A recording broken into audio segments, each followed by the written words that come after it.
into the Eric Zane Show Podcast. Hello to you and welcome. This is the Daily Show where I discuss news, nonsense, and my personal adventures each and every day of the work week. Oh my gosh. All right, yeah, I need a haircut. I can see it. I'm like looking right at me, and it's like I don't like it. It doesn't look bad though. Kind of got the Anderson Cooper thing going on. And I know my wife loves that. Okay. So glad you are here. There is a little bit of confusion. I've said this before, but when you start the show on Twitch, no matter whether you're subscribed or not, you will get an ad right at the beginning. The point of the subscription is no ads during the show, from what I understand. So if there is any confusion, I think that's it. If not, I don't fucking know. I just don't. And so thank you. Welcome. So glad you guys are all here.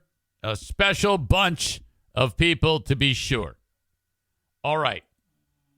Big bill drops. What does that even mean? Well, it's one of my two girls, always, at about, with all that is happening right now, as we do this show from the Baldwin Ace Hardware Fear Bunker Studio. Baldwin Ace Hardware, a beacon of DIY awesomeness in the Northland. You got education bills, you've got wedding bills. And my Jackie now, T-minus 17 days till the big wedding. So all these bills are due. Good news, bad news. She calls me and she says, Dad, we don't need a limousine.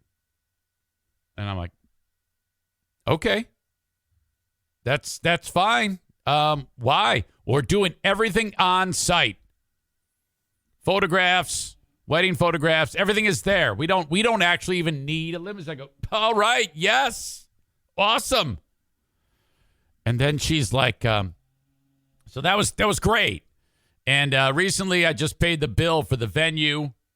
That was probably the big kahuna, the venue with all of the food, and then it's all turnkey. You know, one price for all of that. But then there's things like, photographer and videographer, and I think the photographer is paid, and I know the venue's paid. And yesterday, she calls me. I'm like laying in bed. Now, all I'm really concerned about at 10 o'clock at night, 9 o'clock at night is playing Candy Crush, maybe get some stories to talk about on this dumb show, and so on and so forth. FaceTime. Pick it up. Hello. Hey, Dad. Yeah, hey, honey, what do you want to show me? Show me the dog? You want to joke about something funny that happened? Maybe I don't know what. Yeah, I got the bill for the flowers. I'm like, okay. I'm like,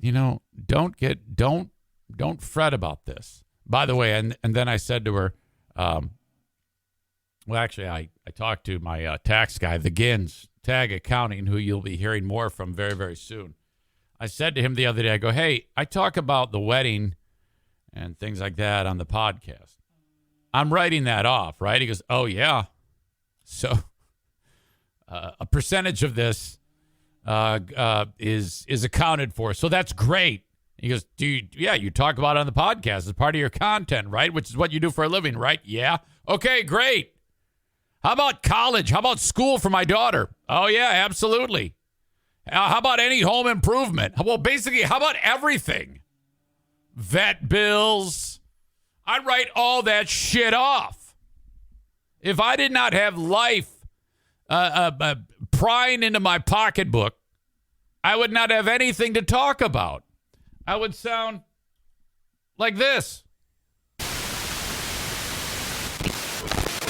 Divided this building in half, and the other half is now a hotel. And we just can't have that.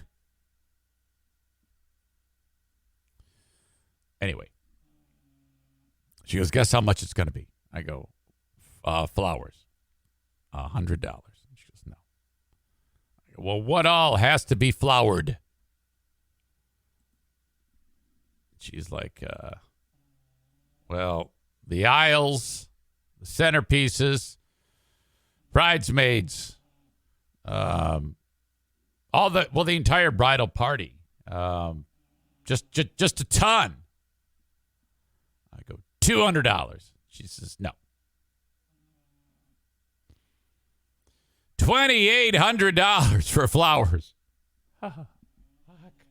I go, okay, just send me the figure. Send me the figure. Send me the number, how I make the payment, and then that's it. Weddings are big business. Kenny says weddings are stupid. I don't know about that. It's a gigantic moment. I kind of like weddings. You know what my favorite type of wedding is, though? The hillbilly wedding. When you go there and, like if you, because at this wedding, they plate the food and they're bringing you the food. And that's, okay, great. And the food, I expect it to be awesome. But what I like is when it's like a buffet line, where you just got sternos keeping the food warm, and it's like a big vat of mascacholi or lasagna or fried chicken or macaroni and cheese. The stuff you get at, the fucking fish fry at the VFW. Stuff like that. That's my type of wedding. And the DJ doesn't give a shit about anything. He's playing like classic rock songs. Everybody at the wedding is young, but yet he's playing 38 Special and Lynyrd Skynyrd. And people are like, yeah, we don't know any of these songs. They say, shut up. That's my kind of wedding. So, all right. Believe me, though, I'm not the type to complain about this. Okay? I love this. This is what dads are designed to do. This is how it's supposed to be. If you've not been a total fuck up while raising your family, this is how it's supposed to go. Daughters call dads and say, Dad, this is what's up. And I'm like, fuck me. All right, whatever. Send it along. I don't give a shit. It's all relative. It all works out in the end. Just take care of me when I get old. Okay? Nick says the main dish, tater tot casserole. How about tater tot casserole? I have never had a variation of that I haven't liked. It is one of the purest, most perfect comfort foods that has ever existed. Tater tot casserole. I make mine with cream of mushroom soup. I think. It's been a while. Just fantastic. And then you get after you bake it, and then you put like an entire package of shredded cheddar on top of it and put it back in there for like another 10 minutes. It's just bubbly. Wingnut3304, who I forget who that is, says, I have 4 girls. Oh, man, dude. Yeah, okay. This is what you do. You live for this. I'm going to live for the music. Yeah. Bad Company, Paul Rogers. All right. So that is what happened. Big Bill gets dropped on me last night. It's good, okay? Because once this is done, we are now 17 days away before these bills end on this deal. Okay? So the end is near. Silver lining on it.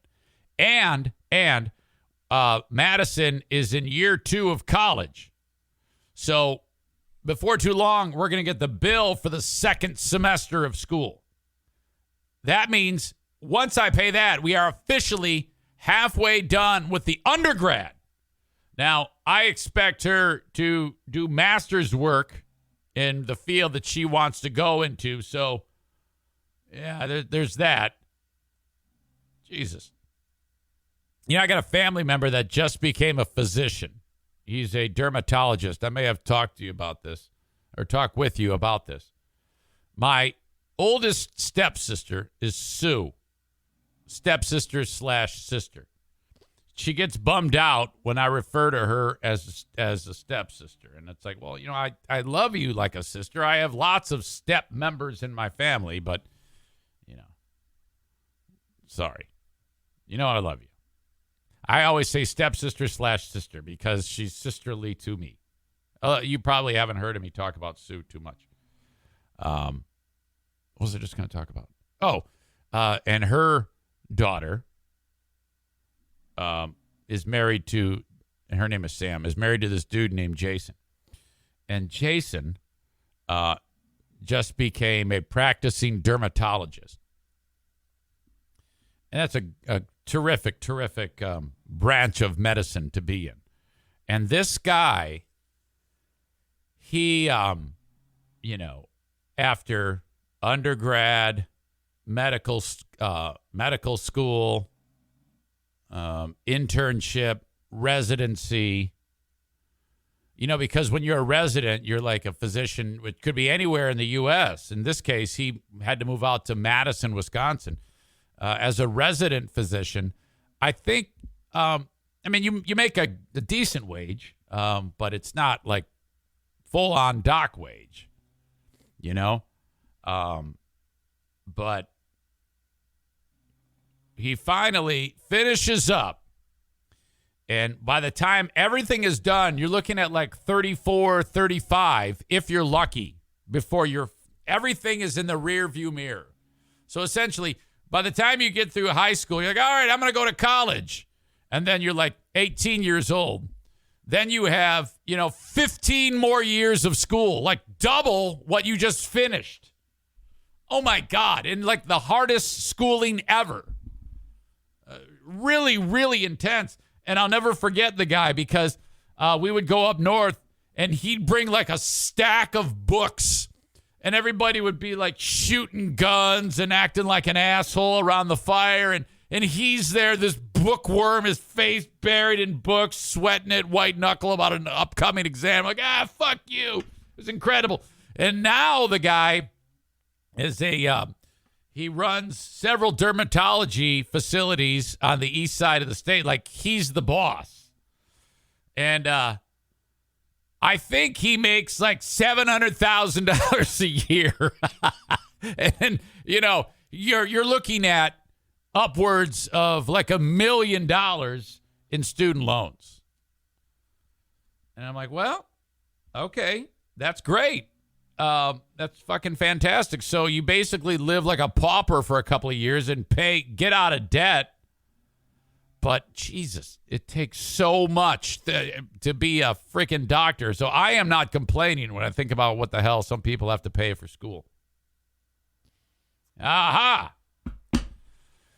Kenny is a little loquacious today, which is common.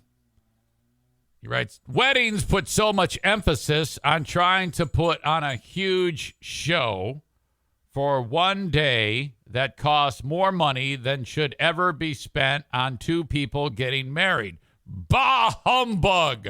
Harumph! Harumph! Aren't you glad Jim went to the courthouse and got married on the cheap? I am... No. I love, whether he did it that way or did it via, a big wedding. I think it's great. Whatever, that's up to I'm happy with what the couple getting married is happy with. That is my answer. Okay? Boy, you're going to be a real cock when your daughters get married. Oh, my God. They're going to be like, Dad, hey, I've found the love of my life, and we're really excited about our big day. Well, we can't do that. Oh, no way, man. Paper plates, motherfucker. We're going to get ourselves a can of Hawaiian punch and maybe some church and fried chicken. We're going to call it a day, and I'll pay for that. That's the end of it. Fuck that shit. I ain't doing it. Hell no. Hell no. I didn't buy all these video games for nothing. Fuck that. No way. I ain't selling Dig Dug. No way. Shit, no way. Yeah. Shut up. Stupid hillbilly.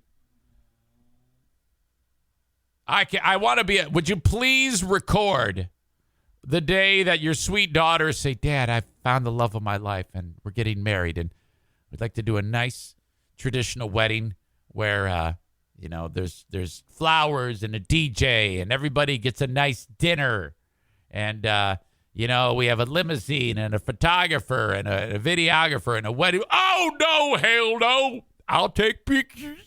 I got me a Polaroid camera. I'll take care of everything.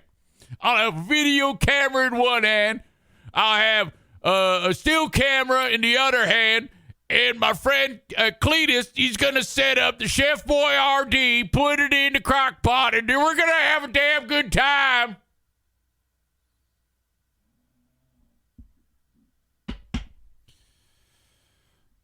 Kenny, again, too many words, writes, what if Jackie married Ernie and you spent this much money on that wedding and she got divorced and was remarrying now a second time? Would you be so eager to spend the money twice? I don't know. I don't play what if games with morons, so shut up. Field Not Found says to Kenny, Zane comes from the east side where you spend way too much money and invite random Joes from work and make it a spectacle. Over in West Michigan, we are more reasonable. Plus, we expect the people getting married to actually spend some of their own money, too. Yeah, Dick, they did, first of all. And, no, I didn't. There's no random Joes invited, Dick Face. My God.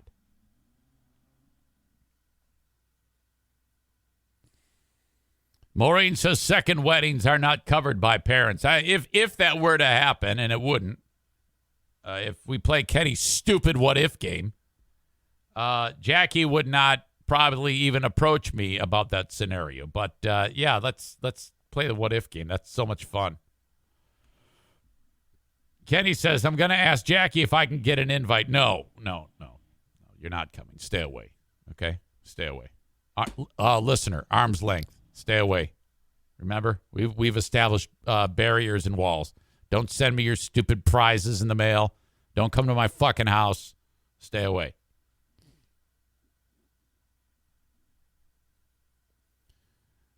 Those low-end listeners bring cards full of cash, you stupid fucks. LOL, we made bank.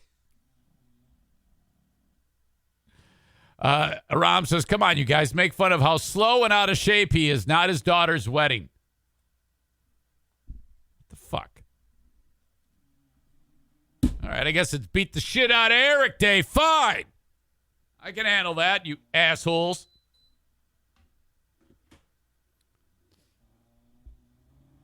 Aram made fun of me, I think, and Kenny thinks that he's making fun of him. I don't think he's doing that. I think he's making fun of me. All right. Busy day today. Just found this out last night. Ben is going to see Bill Burr on Thursday. So we are doing the Ben and Eric Patreon podcast tonight at 7 p.m. Okay? In fact, today's another one of those busy-ass days where get podcast work done. All right?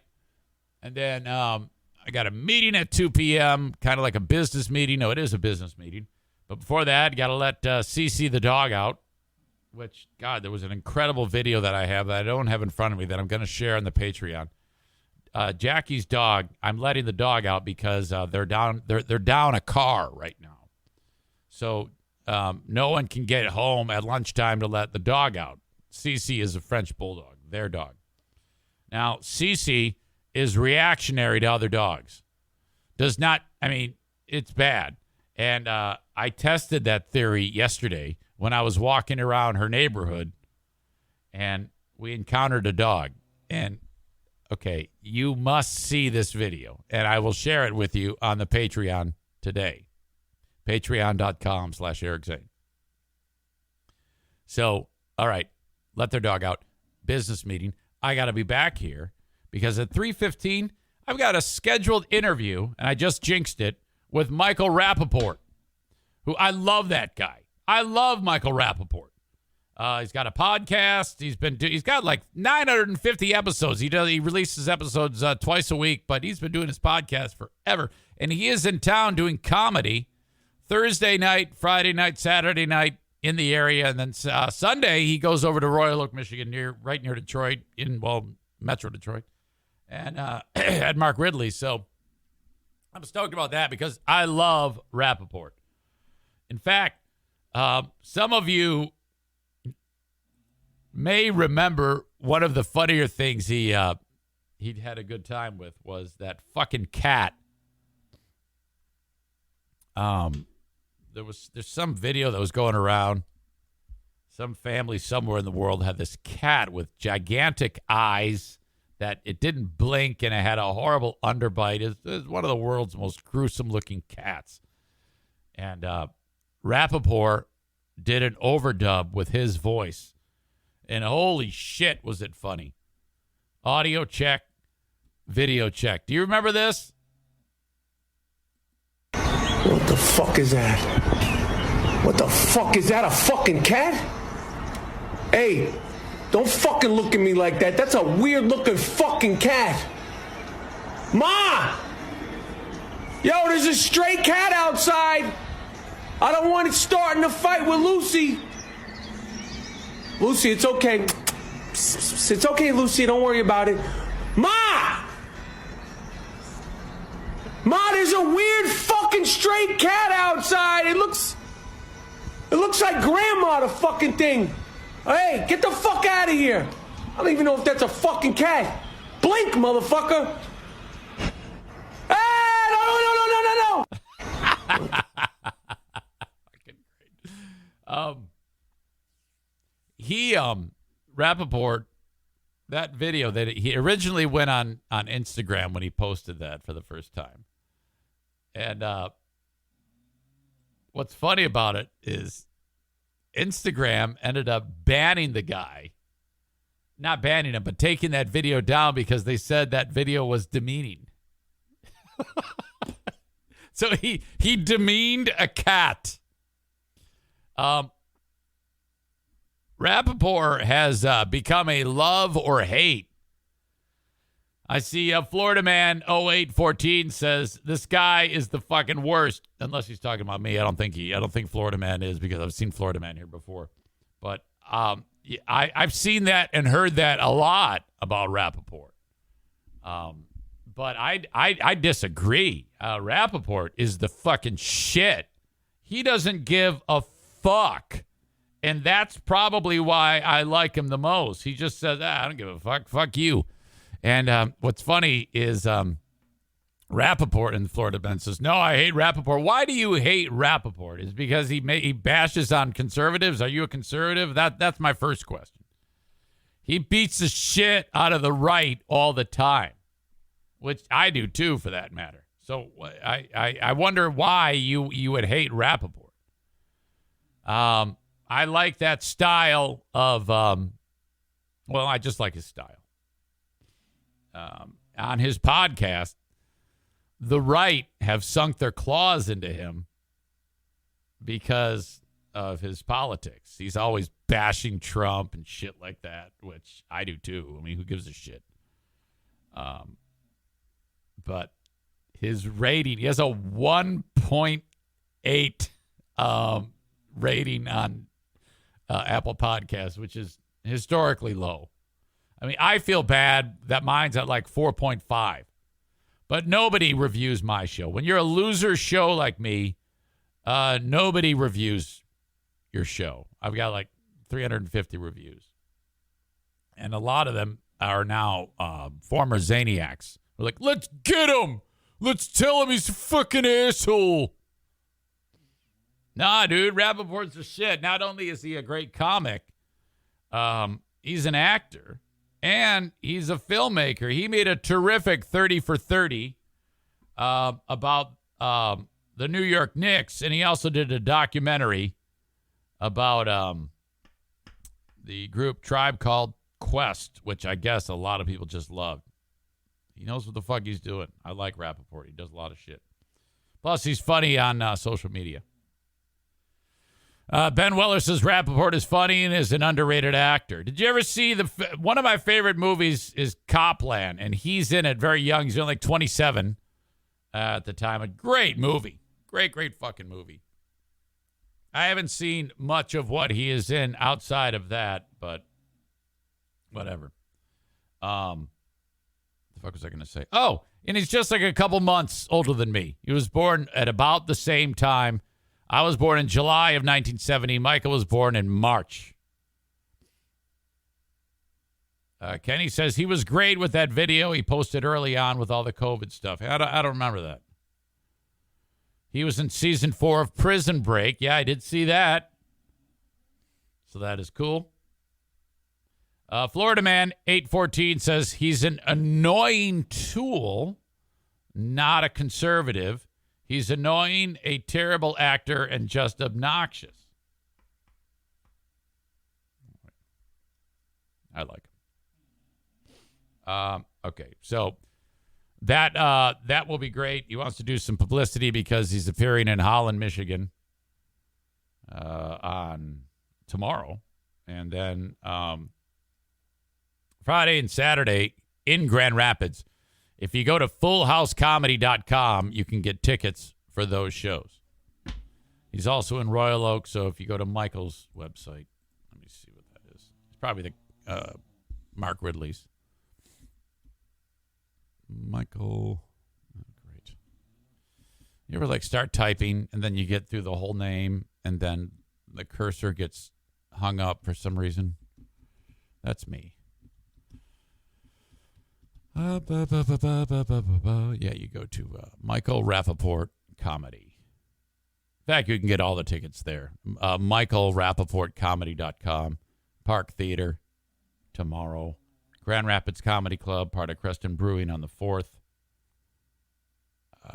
2 shows Friday, 2 shows Saturday. God, he's putting in the time. Motherfucker. Shit. He's got a 7 o'clock show and then a 9:30 show. And then he's got to drive over to Detroit at Mark Ridley's. Jesus. That's a lot of shows. 1, 2, 3, 4, 5, 6 shows in 4 nights. Ugh. That's kind of a grind, man. All right. So that's consuming. That is the time today. So, and then tonight, 7 p.m., Ben and Eric Patreon podcast. If you are on Patreon, you can be part of the live audience. If you are a Patreon member and you haven't yet received an email from me that says, hey, join us on the Patreon. Send me an email. I want to see your face, okay? We kind of just do the old-fashioned Zoom deal. And then do the show with live audience. I go to the audience quite a bit and ask questions, and we play games. It's fucking great. It's really, really taken off. I love doing the Ben and Eric Patreon podcast. And we're doing it tonight at 7 p.m. Eastern. And as always, you can watch the replay on Patreon, or you can just watch it live on Patreon and not be a part of the audience. There's all sorts of possibilities there. Patreon has a lot to offer. 7 p.m.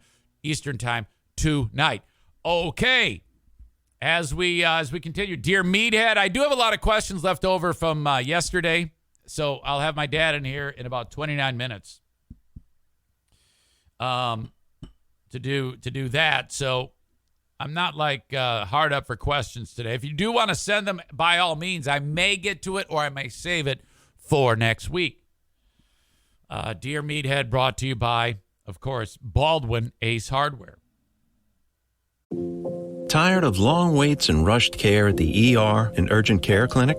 Next time, stay home and let Dispatch Health bring the power of the hospital to you. I call Dispatch Health. A care team of medical professionals actually come to your house. They're the same caliber of people that you would see if you were at a hospital or an urgent care. Dispatch Health can treat most non-life-threatening emergencies. They can do the x-rays, they can do stitches. Urinary tract infections, blood test, urinalysis, ultrasound. It's almost everything that they can do at the ER. You never feel rushed. They're there for you and only you. I felt like their only patient. And it costs no more than a trip to urgent care because Dispatch Health is covered by most insurance, including Medicare. See if we serve your home at dispatchhealth.com. Dispatch Health really went above and beyond. It's wonderful to have care come to your home. House calls are back, and they're better than ever. Learn more at dispatchhealth.com.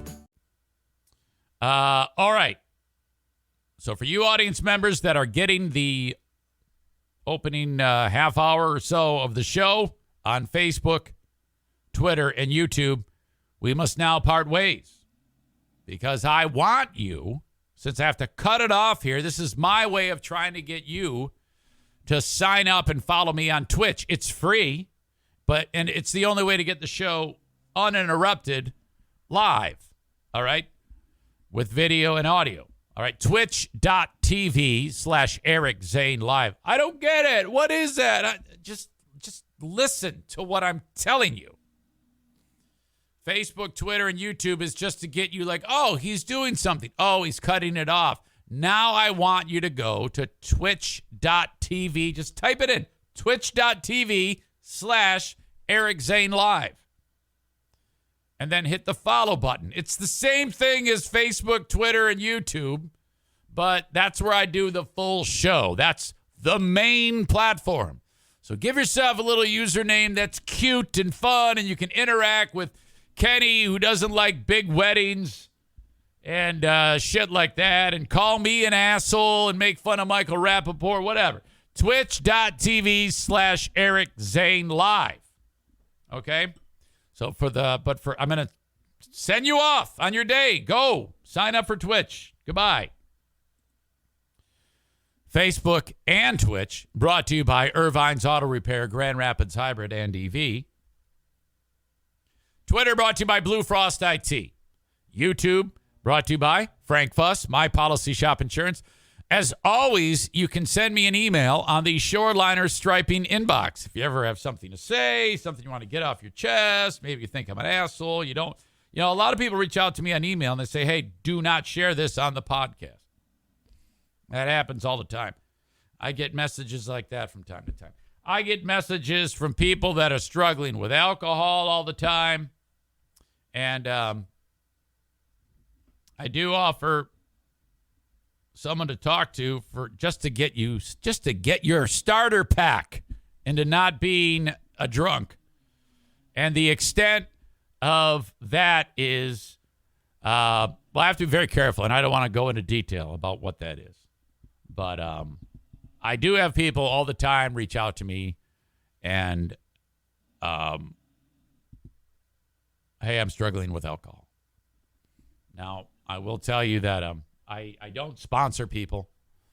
That has happened before, and I will tell you that when it comes to AA, I am the worst sponsor on the planet. I am horrible at it. And it affects my recovery. I'm so bad at being a fucking sponsor that it affects my serenity and my sobriety. It's like I am not the guy. There are wonderful people that exist that are cut from the right cloth who excel at that. And that is, I have found out something else that I am terrible at. Whew. Oh, yes, Discord. I am on Discord, too, and Corey in Maine helps run that thing. Thank you so much, Corey. You are awesome. How do I don't even know. I just have it like I have the icon on my computer, and then I see when people start talking, and occasionally I'll drop in on Discord.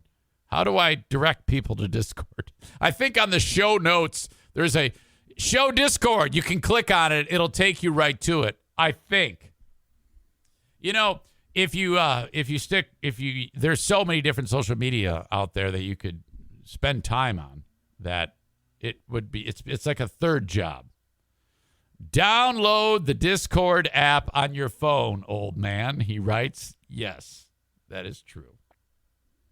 I am an old man. Okay. Boy, let's see what I want to do here.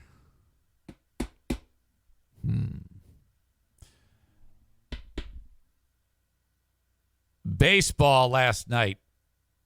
You know, the fucking home run by Bryce Harper. I mean, whenever you see some guy just crush one, the sharpness of the crack of the bat, the instant roar of the crowd where it's not even close. You just know. And Bryce Harper has been just mashing in the postseason. Crowd in Philly chanting MVP, MVP. Series tied at 1. Audio check, video check. This dude who can just rake. First pitch, first at bat. McCullers to Harper. It's drilled. Right center field. Lightning strikes. 2-0 Phils. Did you see that ridiculous?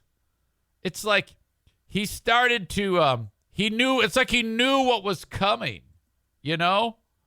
Because he kind of started to go into that swing before the ball even left dude's hand.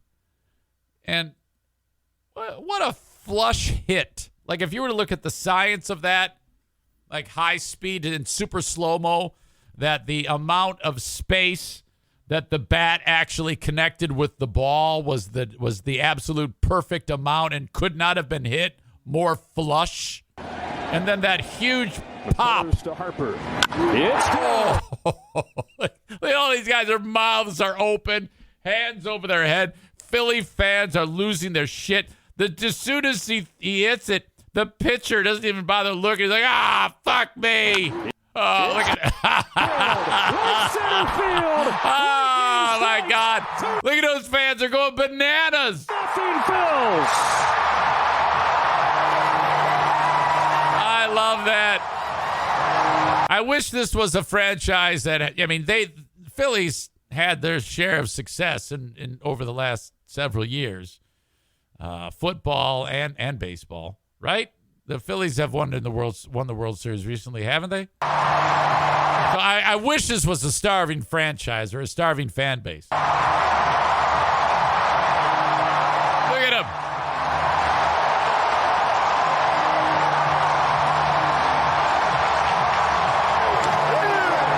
Look at that. Did you see that guy? He looks to be 80 years old. He's probably 21. It's Philly, you know.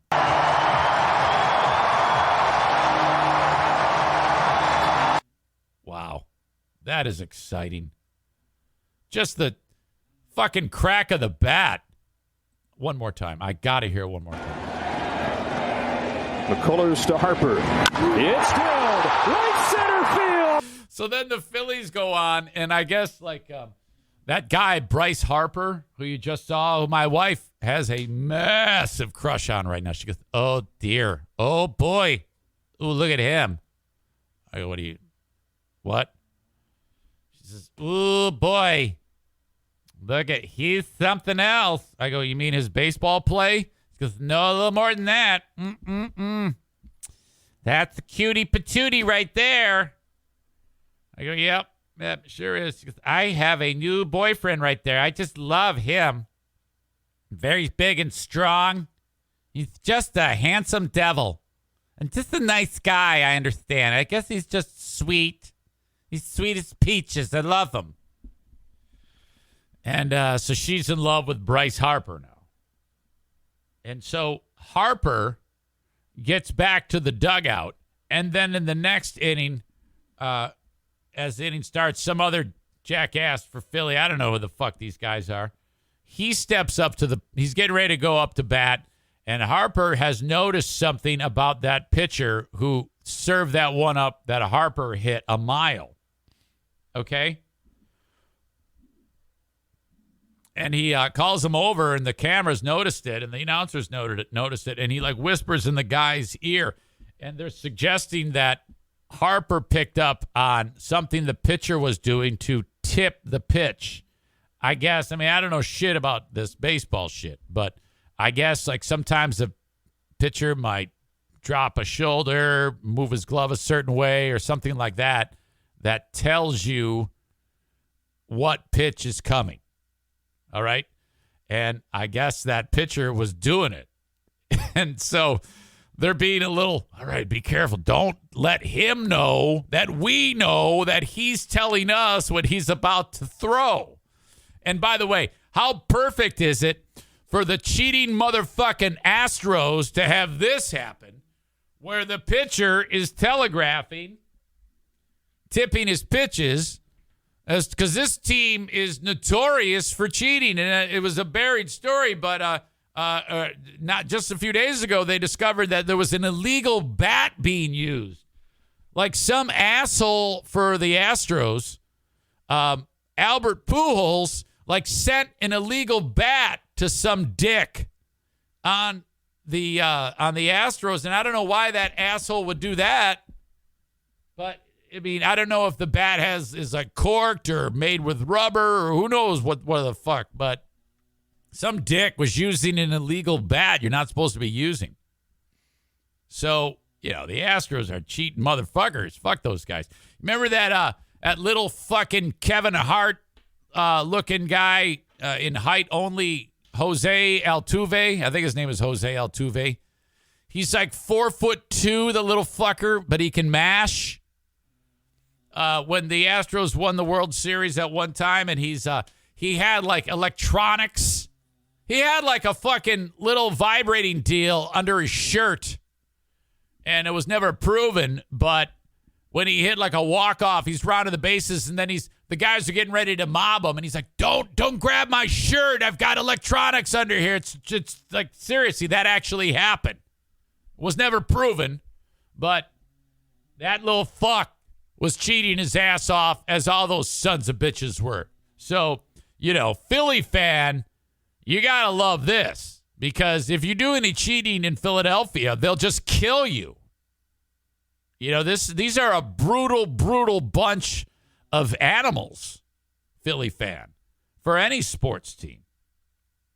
Okay? They're lunatics. They're sick, sadistic bastards. So, anyway, what's his name? Harper tips motherfucker off and says, "Hey, dude, he's going to throw you a fucking fastball. He's going to grab his dick. And then he's going to, as soon as he grabs his dick, you know you're going to get a high fastball." Sure enough, next guy, he bashes a home run.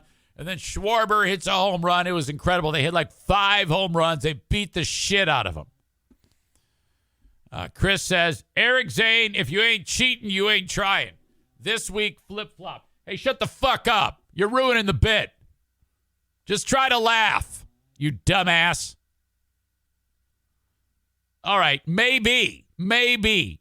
Still, they got caught. So now, since they got caught, you make that motherfucker pay. Yes, they're cheating. They're trying. And they got busted. Don't sit there as an audience member, you bearded fuck, and sit there and just rip me a new one on my fucking double standards and contradictions. It's a goddamn entertainment show. Pain in the ass. If we sat here every day and you sons of bitches sat there and like, "Oh, yeah, but you said this. You said this. What? Shut up." That's it. Now he says, "I don't have a beard." You're getting it. You enjoy 10 minutes. Sit the fuck down. Sit down and be quiet. Shit. All right. I got to go tinkle. Zane, you've been going to the bathroom a lot lately. Yeah, I don't know. I don't know what's going on, but I do have to go tinkle. Dear Meathead coming up in just a minute. Corey says, "Eric cannot grow a beard." This is true. This is true. Okay, I got to catch up on some ads, though, before I do anything. First of all, as I indicated, Patreon, you're going to love that. who doesn't love Patreon if you're there? Well, no, actually, a lot of people don't love Patreon. But I am always looking for new people to sign up on Patreon. If you want more content, something to listen to either while you work, while you drive, whatever it may be, patreon.com/Eric Zane. The open and live stream of this show brought to you by TC Paintball. TCPaintballGR.com. We're in the planning stages of Paintball War number 21, in which we will be giving away a brand new set of cornhole boards. One of the boards with the big TC Paintball logo, the other board with an image of me bent over. The cornhole board is where my asshole is and my logo, and I even have brown hair, and I'm skinny. It's an old picture. TC Paintball War number 21 is coming. Have not yet finalized the date. But if you want to book an event for your friends, family, kids, neighborhood pals, whatever, bros, bachelor party, workplace team building, tcpaintballgr.com. The Kent County Health Department invites you to go to their website, accesskent.com/health, for information on the WIC program, vaccinations for the little ones, maybe a COVID shot, maybe a flu shot, not to mention any type of health services, all with the Kent County Health Department, accesskent.com/health. Joe Martinez from A&E Heating and Cooling, 616-516-8579, where their motto is, Tu madre es una puta, or vete la chingada cabrón. Those are nasty things that Joe Martinez has taught me in forbidden Spanish. Thank you so much to A&E Heating and Cooling, installing the number one brand in the entire HVAC industry, Comfort Maker. Only a select group of people who work in HVAC are allowed to install Comfort Maker. If you were to go to, Chuck in a truck or whoever, the bald guy who snaps his fingers and then screws you in the asshole, they can't even install Comfort Maker. They don't have enough skill. 616-516-8579 for A&E Heating and Cooling. Remember, if you have a small or medium-sized business, or any size business for that matter, think about advertising with me. Reach out, Eric at ericzaneshow.com.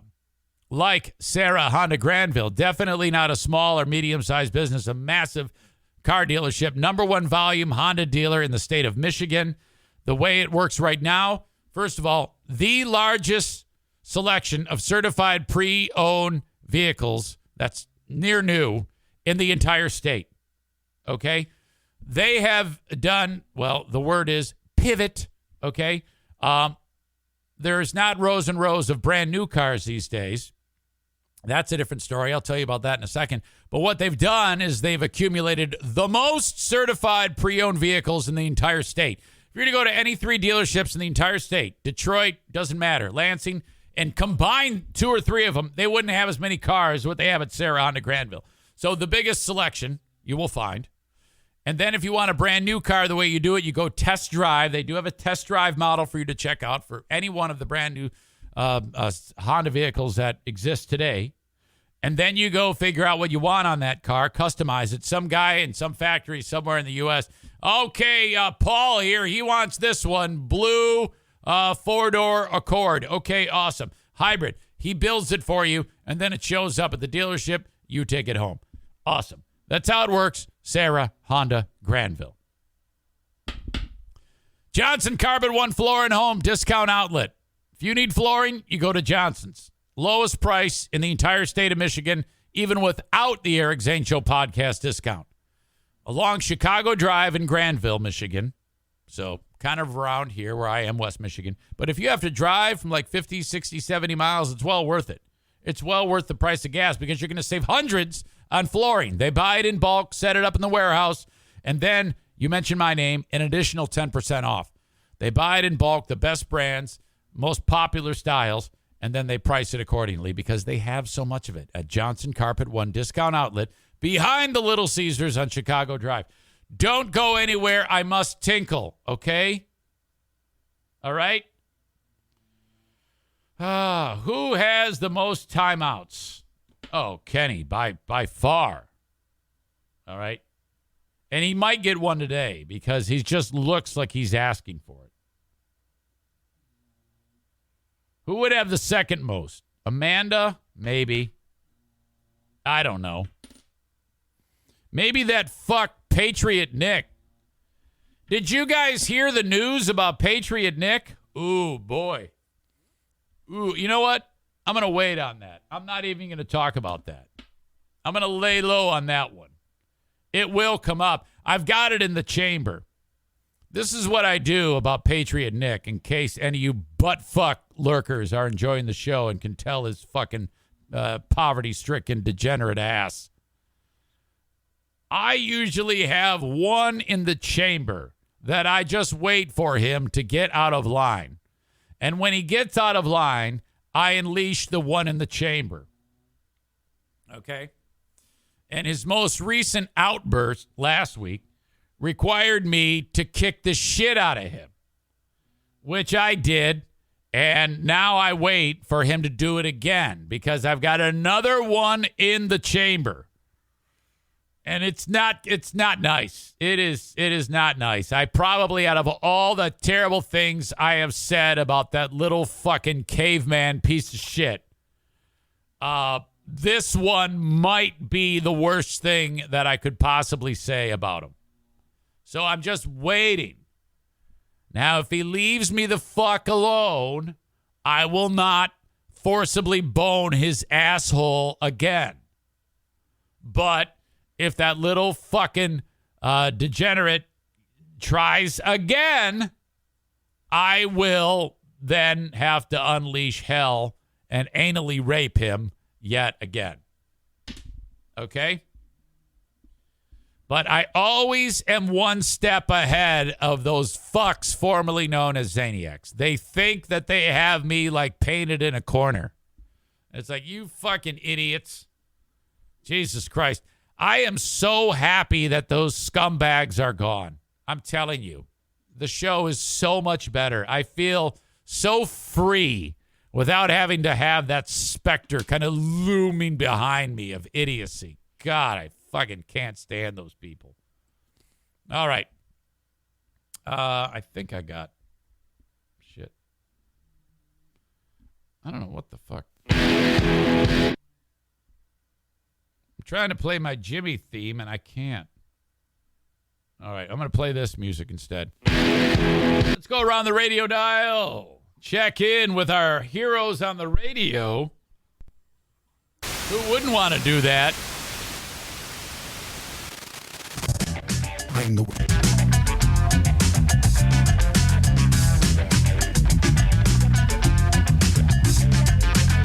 Sounds like some type of fusion jazz.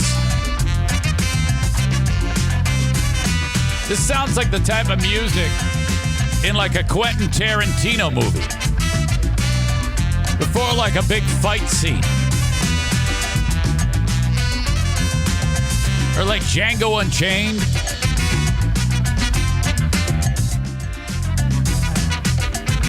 What? Pots of shower, I guess, maybe. I think so. I mean, the case is overwhelming. And a start could be caregiving tax credits and paid leave for family members, the higher pay and ladders of career advancement for professional caregivers. We need large investments in child care. In symphony orchestra. Oh, 'cause if I trusted, I could move with your flow. Being carried in the current of your love. Very uplifting. So I'm gonna let it. I'm gonna let it go. Letting go of my worries. Letting go of my worries. That's good advice. Let it go. Jesus, take the wheel type of stuff going on. I don't have any worries. You're listening to 89.7 WNHG Grand Rapids, 90.7 WBHL Harrison, 90.9 WUPJ Escanaba, Top of the hour. 91.3 W217 BB Hickory Point, 91.3 Jesus, how many radio stations do people have? Ironwood, 91.9 WG GCP Cadillac. 91.9 WMJC Richland. 92.3 W222CU Charlotte. 93.1 WMPA Ferrisburg. 93.9 WABC Mayo. 97.3 W247 Oh, it's a network of just Jesus stations. 97.9 WIHC Newberry. 102.7 W274BN Alpena. 104.7 W284AH Lansing. 1540 KTGG. Jesus.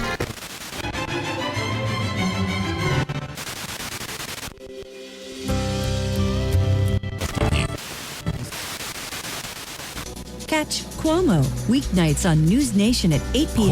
Cuomo. Eastern. To find News Nation on your No television one watches provider, that go to show. newsnationnow.com.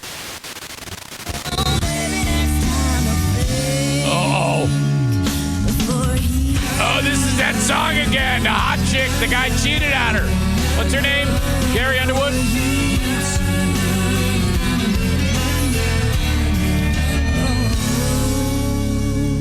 Don't be Before over. he cheats, Oh. Carrie Underwood on B93. We got some free money for you. Okay. It's the best kind of money. The What do kind you you got don't for have to work for. We're going to give you a keyword. Once you hear that word, take it text and enter it in. At B93.com. That's all you have to Enter do it in. for $1,000. We call it the Inflation Buster on B93. First keyword of the day coming up at about 9:40 Yes. on B93. We've been burning both ends. On a bed of gray. It's different here. 95.7. Joined by Steve A. Smith. Sports. Michelle McCormick in the morning. I don't care if I get behind. People living in competition. All I want is to have my peace of mind.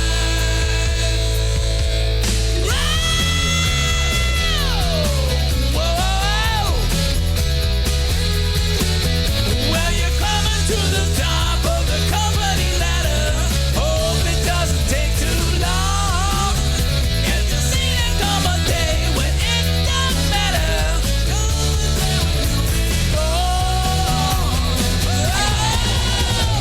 I don't mind about indecision.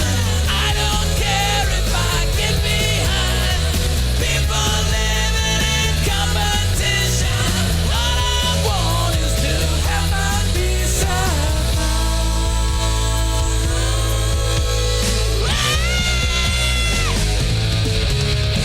Take a look ahead. Take a look ahead. Take a look ahead.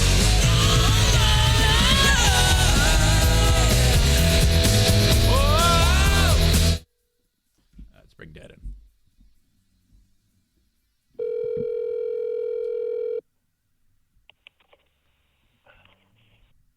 Good morning. Dad, how are you? I'm good, honey. How about yourself? Never better, never better. What is the day bringing you? Sunshine. Yeah, sunshine. And sunshine. so now you're in the frame of mind where you wake up, you get the coffee, and you see how many leaves fell, which is going to... Well, the coffee is gone. So you're going to see how much work you have to do with the leaves. Well, you wouldn't believe how much I raked yesterday. And you got all kinds of machines to pick it up. And I got all this equipment. I didn't even think about it. Did it all by hand. Wait a minute. So, you did it by hand even though you have machinery? I have all these machines, and I did it all by hand. Because that's what you want to do. Well, yeah. I mean, it just worked. Hey. That's the way I wanted it to do, I guess. I don't know. No, you get no argument from me. Anytime you can be out, breathing the fresh air, exercising a little, doing that type of activity, that's a win. Yeah, it really was. It was great. And in fact, apparently it had dried all the wetness. My knees didn't get wet at all. Oh, because you get down on your hands and knees to pick them up. Yes, I was on hands and knees. Oh, well, that's a and with win. the right gizmo in my hand, raking it. So wait a minute here. So you're not like on your feet raking? You pick them up individually? I just rake the ground, the earth. What, when you're on your knees? Yeah. Oh, that's an interesting. That's an. It's kind of no, a. Joanne says no. I'm wrong. I was standing up and doing that. Oh, He's right. But you still have to get down to get in the tough spots, right? I had to do that to load up the stuff in the buckets. Okay. Nice. All right. You know what, Chris? I'm looking at his comment as we speak, and he says that you have a system down, don't you? I do. Yeah, and that's great. Everybody has their own system. That's right. That's great. Yeah, my opinion of how to do this and all that is not going to be good for you. Right. It's everyone has their own plan. Sure. What do you prefer more, leaf pickup or snow melting procedures? No, leaf pickup. Okay, that's your a lot easier. Leaf pickup is your time to shine. Yeah, it really is. Have you ever considered going to your neighbors and asking them if you could earn some money? No. You did it for nothing yesterday. You raked Ron. You did? I did Ron, just a good part of my neighbor. Now, because it moves into my territory, so I did all of his, so it wouldn't. Right. Now, Ron, did you guys settle that little dust up? I guess there was a problem in the middle of the summer after that storm came through and the tree came down, and who was responsible for it? Did you guys figure all that out? Yeah, we figured all that. He cleaned it all up. We cleaned ours up, and he cleaned his up. But then again, he bent a whole lot of his framework for his fence. Yeah. Is he still? He was kind of grumpy about the whole thing. Is he still? No, nothing was said. I'm sorry and all that. Neither one of us reminded each other that we went through this. So yeah, he comes up and sits up there, talk to me and all that. No, we're good to go. Okay, it's kind of like, good yeah. Guy. He really is a good neighbor. Gotcha. All right. Well, it's going to be great for the rest of the week. I'm happy, so that I'm happy if you're happy. Actually, I really don't have any neighbors that I'm not fond of, you know. What about the one who would go ripping up and down the street on the ATV, and you said you wanted to fight him? No, I don't even think about it. Oh, okay. He might be way down the street. We don't need to worry about him. I don't know. Yeah, I don't let the little thing bother me anymore. All right, Dad. Sean has a question. Go ahead. And Sean writes, Dear Meathead, how does it feel? Not only have you been able to watch your children grow to become adults, but now your grandchildren are growing and adults, and they're having kids. How does that feel when you look back at all of these people? Actually, I don't give it a lot of thoughts. I really don't. I give the thoughts when I see them. Oh. Yeah. Otherwise, they're not through my brain. I think about you quite often. Yeah. Well, once in a while, I think about Jimmy, your brother. Right. Brother. I'm not speaking too well this morning. Hey, no, Dad, you're fine. But it's just good.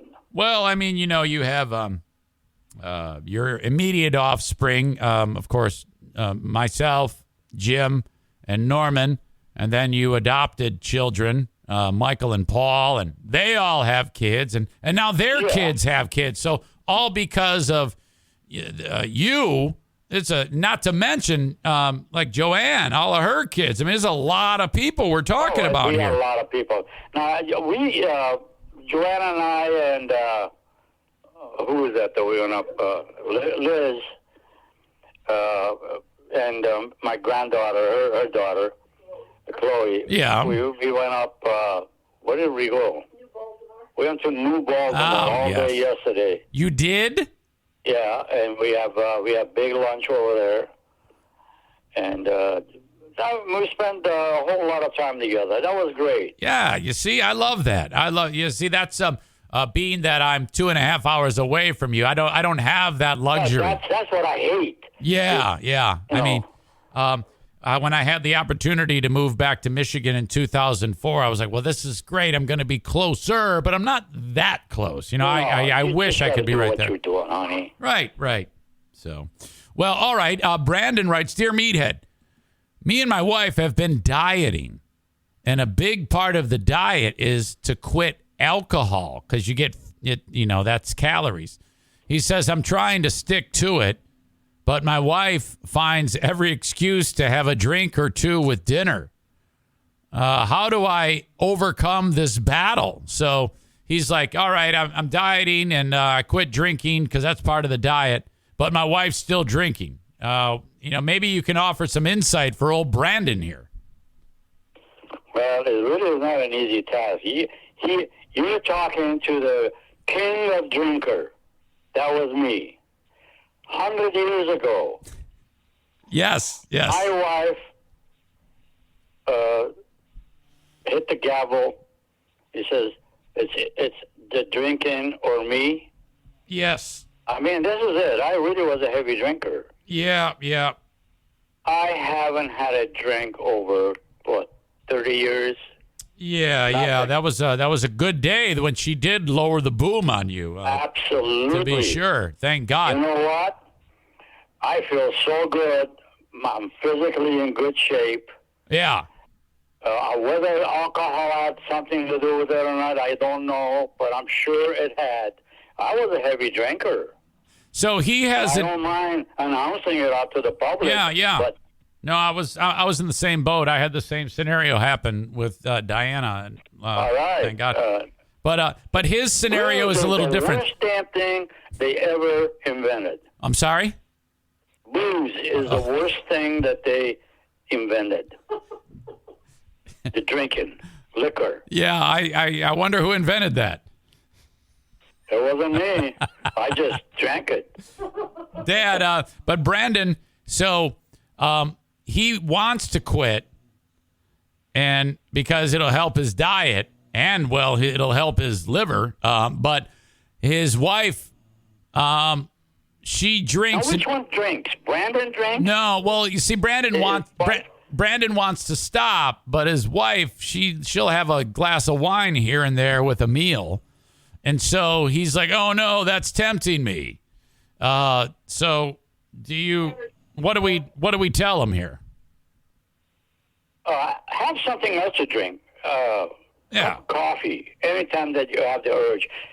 It's so easy to quit once you make up your mind what beats you to it, the booze or good health. Believe you me, even a glass of wine is not a good thing to have. For some. I'll just jump in here. And Brandon, since it's you and your wife, and if you're both trying to lose weight and you have to quit alcohol and she decides not to, that is none of your business. You worry. That's not a good idea, but it's not an item that requires a family argument. Worry about you. And you know what? Here's what's going to happen. If you're patient and you see the results and you lose the weight, and let's say she's not as successful, I'm guessing she'll want to do it the way you did it if you lead by example. So that's what I think should happen. Sure. Now, Joanne was trying to say something. If she has to drink, she should have her glass of wine while she's cooking dinner. Yeah. Did you hear what she said? Have the wine when he's not looking. Right. But you know what? Believe you me, if you survive 10 days without drinking, it becomes like a piece of cake from there on. Yeah, you got to break the habit, You got to break the habit. And you know what? I don't know if one glass or one bottle helps and all that, because all I did is quit. Yeah, that was spectacular. I mean, I was so bad that I was losing up my marriage. You know who just quit drinking is my brother-in-law, Kevin. Oh, really? Yeah. I didn't know that he was a heavy drinker. Well, he was consistent, 3-4 a day, 3-4 a day, every day. So No. he was just diagnosed with early stage cirrhosis. Oh, my God. However, the doctor said, if you stop, since this is very, very early on, you will live a long life. And the doctor said that a lot of times the doctor has discussions with people and it's like, you have 2 years left to live because your liver's shot. So because he found out and he's taken it very seriously, he stopped drinking immediately. He has? He hasn't drank a drop since that doctor's appointment. Excellent. All right, now, does the booze stored in your family, in your house? We removed it all from the home. Dump it.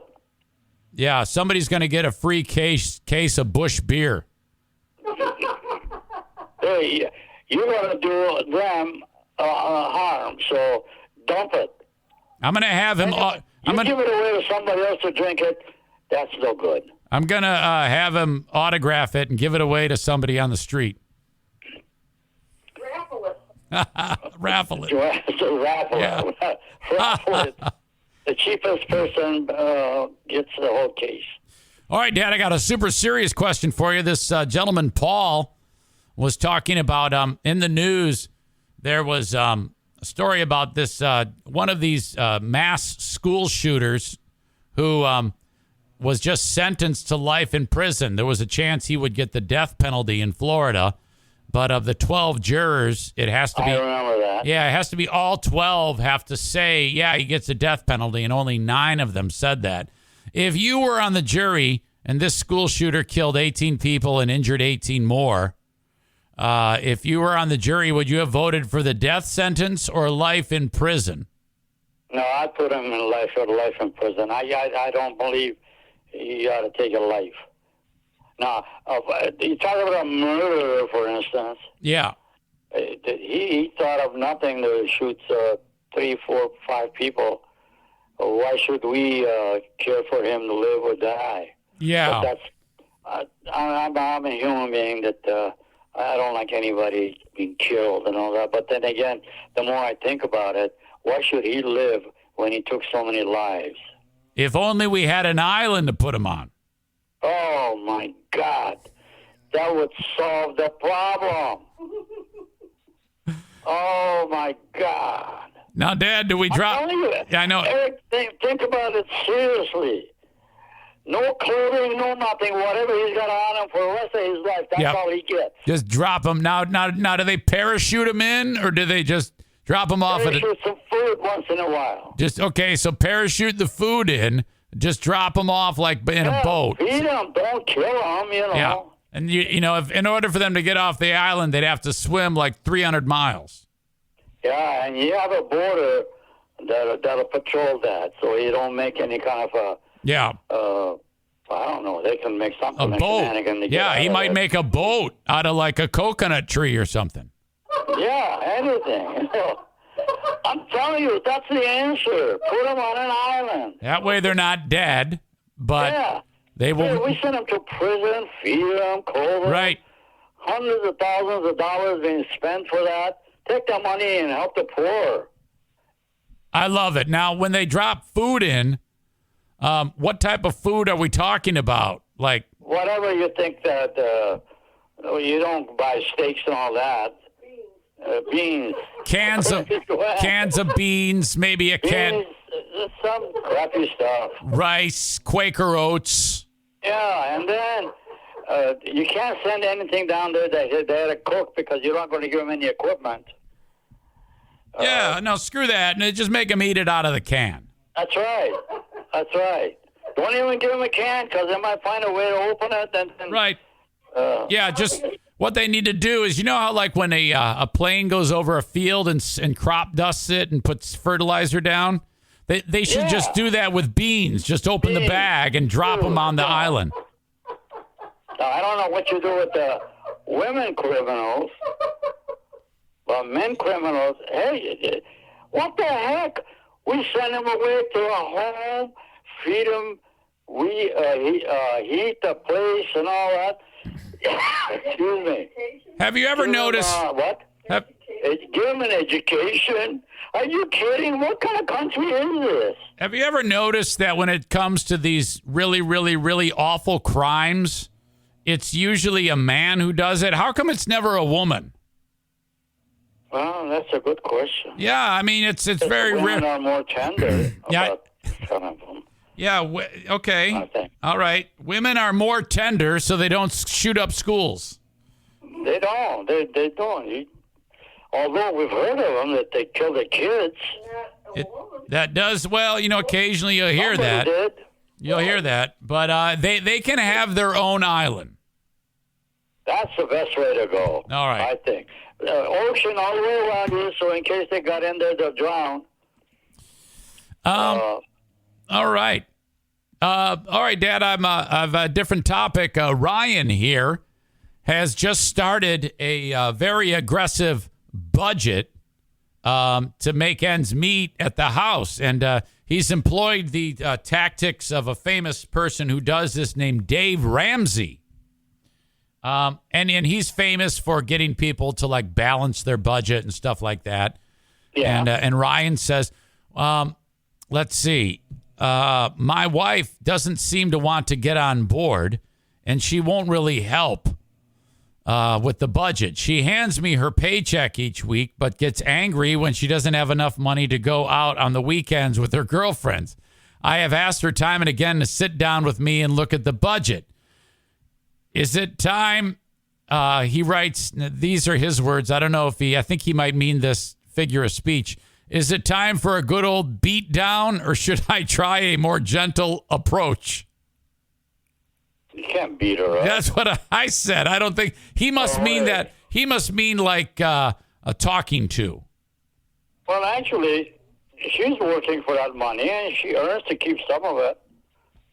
She earns the right to do that. Okay. And when you're talking about going out what? Going out drinking?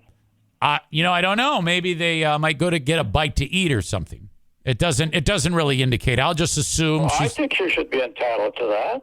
Yeah, I do too. If my wife went out there with her girlfriend and started eating something out there, I'm not going to condemn her. I will say this. I've gone down this road before. If she's not on board, don't force her to get on board because she's going to hate you. Yeah, don't. You're right. I agree 100%. I mean, if it doesn't happen, it doesn't happen. I guess you're just going to have to figure something out. You're going to have to pivot, as they say. Well, first of all, that's her money. She can spend any way she wants to. There's no way in hell I'm going to tell Joanne the money you're earning. Oh, listen, you got to keep it here for the household budget. Oh, she wouldn't. I mean, she's smart enough to know what she's doing with her money. That's right. She handles that. Yeah. I don't even see money in my home. No. And hey, we're on the same page, Dad. All right. Let's see. What did you say, Joanne? You have your own money to spend. Well, Joanne says I have my own money to spend. Of course. Which is true. Of course. By the way, I get that all kinds of money. I got a wallet full of money. I give it to the kids. I give it to somebody else. I occasionally will buy something that I really like. Yeah. Maybe a pencil or something. I don't spend money at all. So let me get this straight. A splurging item for you is a pencil? Occasionally. That's what I did the other day. So you might wake up and say, man, I feel like going out and getting myself a new pencil. I don't do that. I need a pencil when I need it. Then my pencils all run out, then I go get a bunch of pencils maybe. I don't know. Yeah, I go up to the pencil store and get a new pencil. Yeah. I don't spend money. Yeah, okay. Joanne says I use a charge card, but I don't do that regularly at all. Hey. Something I need, I go get it. And then I use a charge card, for instance. Do you pay the balance off every month? Yeah. Okay, good. We do not owe money. Oh, thank God. Now that I'm handling it, Yeah, it's because Joanne's in charge. I used to spend money like hell. I'm with you, man. I've been there too.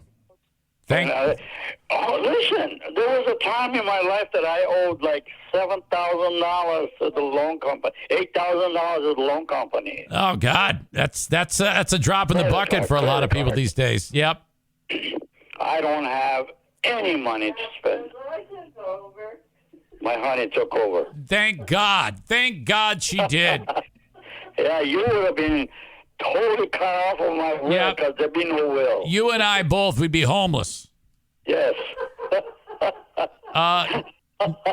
Nathan says, Dear Meathead, my 12-year-old daughter has been sick all week, but I think she's faking it to get out of school. How can I tell if she's faking? Faking what? Faking an illness to stay home from school. Wow. Yeah, how does Is she really sick? Well, he doesn't know. He thinks she might be like just, faking it in order to get out of school. What is he? What do you suggest he does or do? Well, first of all, you should not keep her home. If you think it's a fake, well, take a temperature or do anything. If she's got no fever or nothing, you tell her, hey, listen. Yeah. You're not sick. You're going to school. That's all there is to it. Give her a pregnancy test. Did I ever what? Nothing. Never mind. I know why she don't want to go to school. Wait. Joanna says what do you say? Why she don't want to go Yeah. Well, you got to find out why she doesn't want to go to school. It's just a theory, so I don't know. Yeah, maybe she's being bullied at school. Maybe, man. Boy, that's tough. I'm glad we're out of that phase. Okay. All right. I think I'm good. You got one more thing. I just had a person that I connected with who I believe it or not, went to high school with in Warren. And so, high school with you? Yeah. So when I was a kid, and she listens to the show, and one of the things she pointed out was one of her favorite all-time things is the time when you've told the story about when you punched Fouts in the face. Oh, yeah. Because, I think she still lives in that general area, and she knows who Fouts is because, like I said, he was a councilman. Fouts was a councilman for years before he became mayor of Warren. Is he now? Oh, is he the mayor? He's been the mayor of Warren forever. Oh, my gosh. Yeah, you broke the guy's face. He used to be good looking. Oh, yeah, right. Well, anyway. Okay, well, you guys are the best. I love you very much, okay? I love you too, honey. And you say hello to your dear wife. I shall. And, I don't want to wait a week to see you. I know it. I know it. Hey, and Thanksgiving's coming. Thanksgiving, it'll be here before you know it. It's going to be awesome. Yes. I actually forgot. I'm sorry? And a wedding. And of course, well, Jesus, that's even before Thanksgiving, the wedding. Jeez, what is wrong with me? Yeah, what's wrong with you? Dad, I wrote down some notes from today that I like to go over these. Joanne hit the gavel. Women are more tender.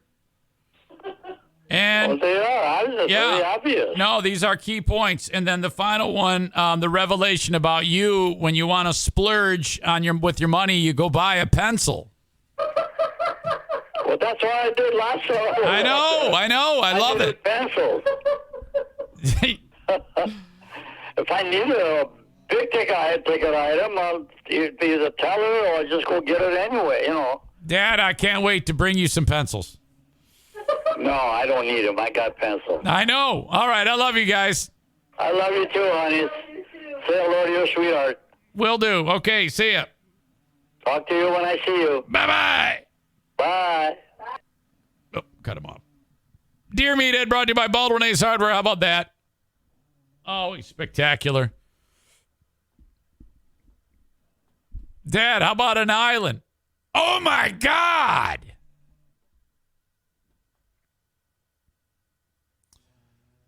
Stevie says, a pencil store? I'm dead.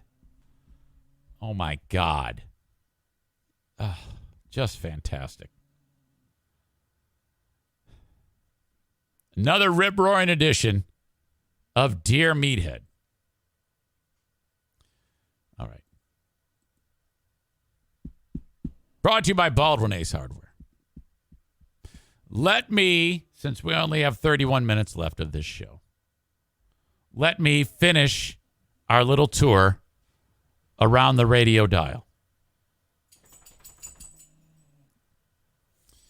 Hang on a second. I just realized I forgot something. One man show, one man show, one man show. Okay. And perfect. Perfect. All right. Back around the radio dial. We're going back to LA. We're going back to LAV. You see. Oh, a memory. Come sail away. Are you kidding me?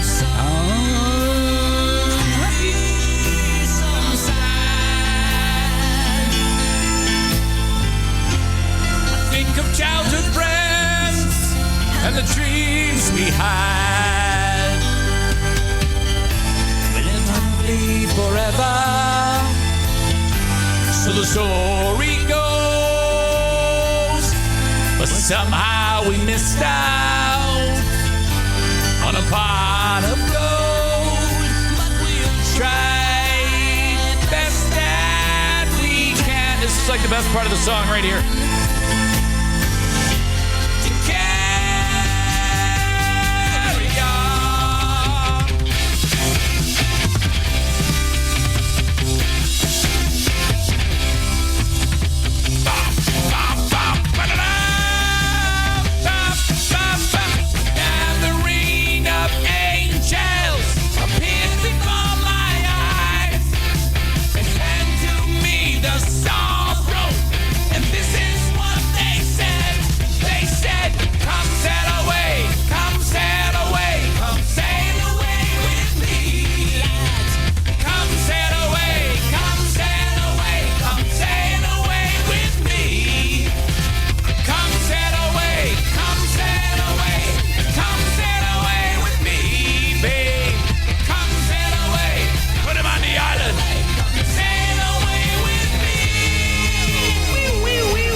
Part of the song where they like bring it down.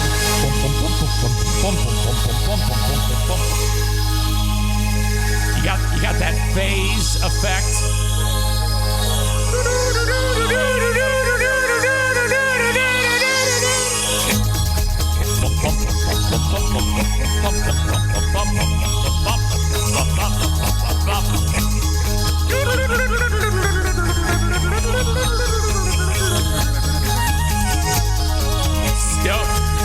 Chris writes Stonehenge drops from the ceiling. That's fucking great. Just picture this. You're looking at the stage. All the lights are flashing and everything. Then I like how it kicks in here. Comes back around and big finish. Here we go. Hit it. Hit it.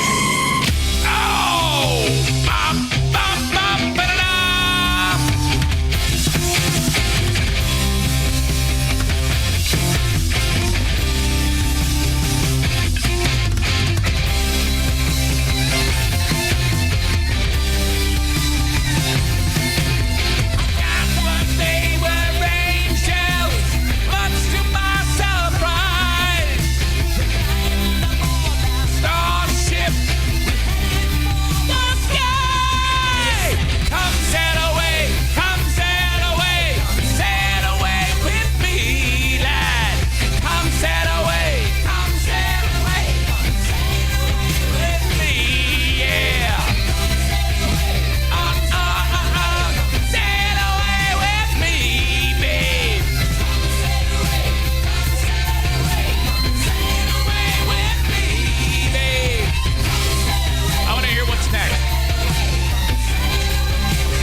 No, wait a minute. Jack Blades is not in Stick. Tommy Shaw, Dennis DeYoung. Land of the free and home of the best classic rock. Never a subscription fee. Oh, you hear that? Free and always will be. Classic Rock 97 LAV. Oh my God! I've been up, I've been down, found my way, going round. I ain't asking for much.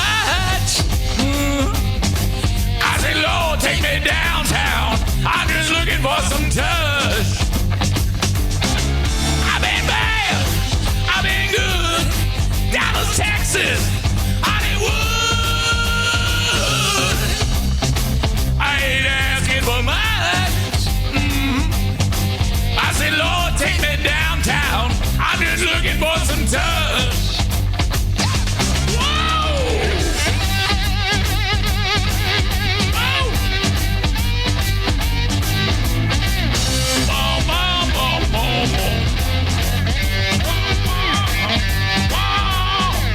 All right, that's enough.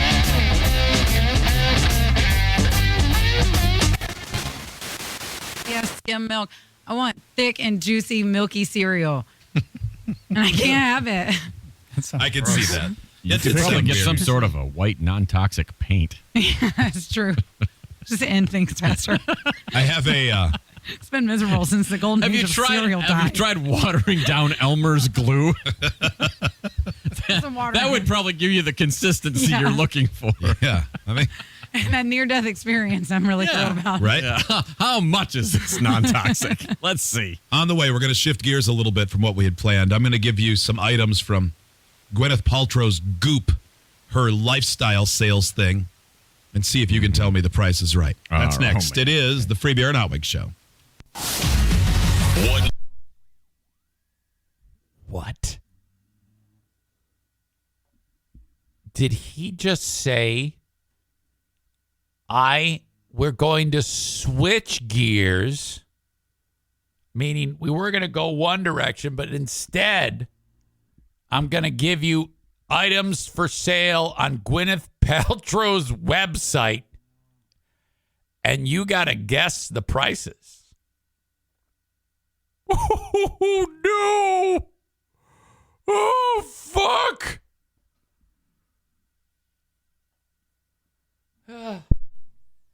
Holy shit. 1938, the Lord Jesus himself directed a young Polish Sister of Mercy on a 3-day retreat. Sister Faustina painstakingly recorded Christ's instructions in her diary. Nice. That is, a mystical manual on prayer and divine mercy. Oh, yes. LA. All I want to do is suck some dick. Got the Old Testament, New Testament. It says this: do not be anxious about anything. The question, and thank you, I appreciate that. Don't be anxious. Don't be anxious about anything. Jesus, take the wheel. Hey, he's in charge. God's plan. Yeah, I didn't do it. I'm just fine. I'm following the path of the river. The question about any old Joe. We could be talking about any Joe here. There is no discussion about any old Joe. I have heard nothing. God knows. It's probably just a misunderstanding. He'll probably be back before too long. It's only been 2 weeks. 2 weeks as of today.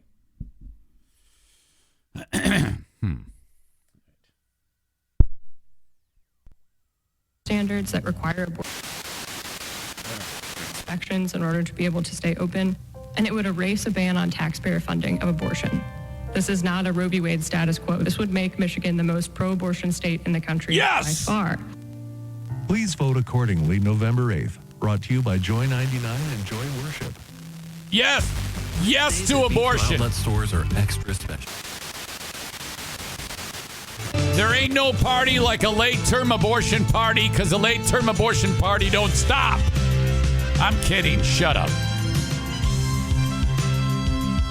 The fuck is this? Oh, this is Christmas music.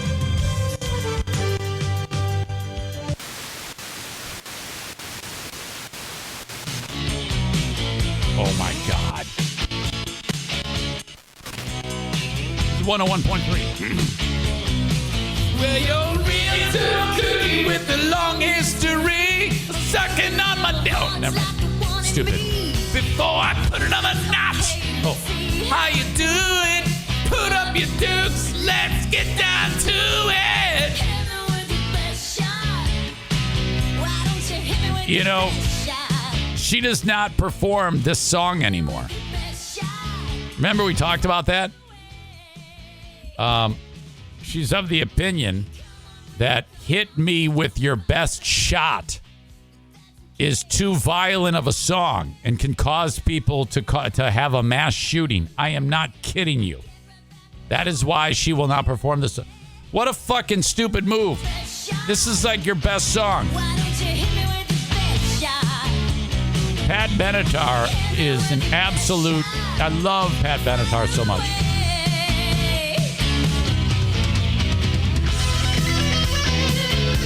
All right. Wait a minute. I'm not done. Heart will be met. The desire More of religion. your heart is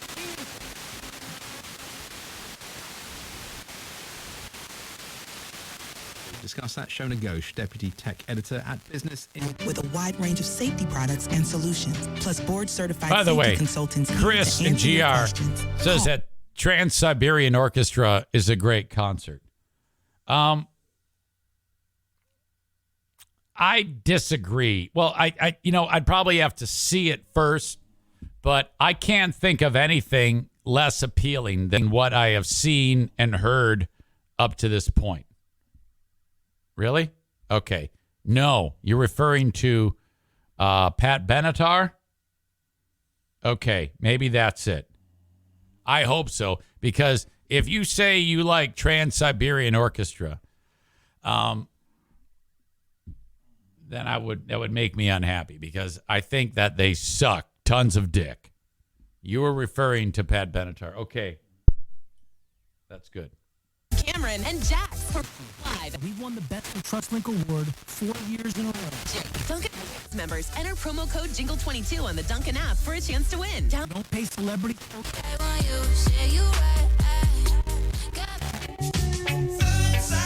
Oh my God. Great song. Ba ba ba. Don't know the fucking words. Fucking weirdo voice. Red, red wine. Don't know the words. Sing like an asshole. Sound like a car. Ba, ba, ba, ba.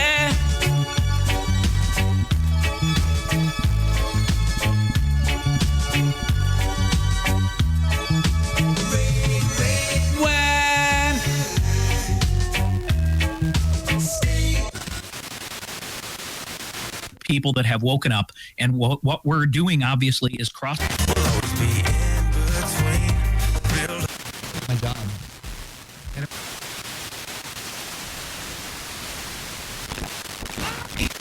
13 on inside weather. Unseasonable conditions continue in West Travis, Michigan with my temperatures buddy near Travis. 70 with lots of sunshine. Our next chance for rain comes on Saturday. Today, high 66. Tonight, low 46. 66. Thursday, sunshine and a high of 68.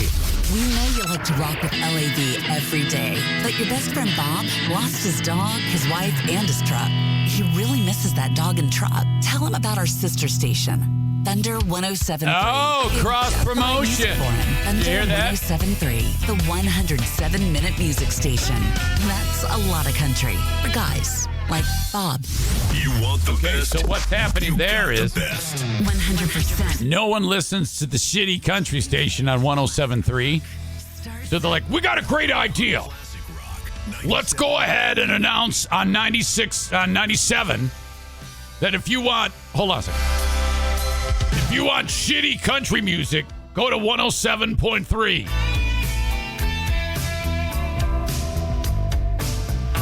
Great song. Stop Dragging My Heart Around. Tom Petty, Stevie Nicks.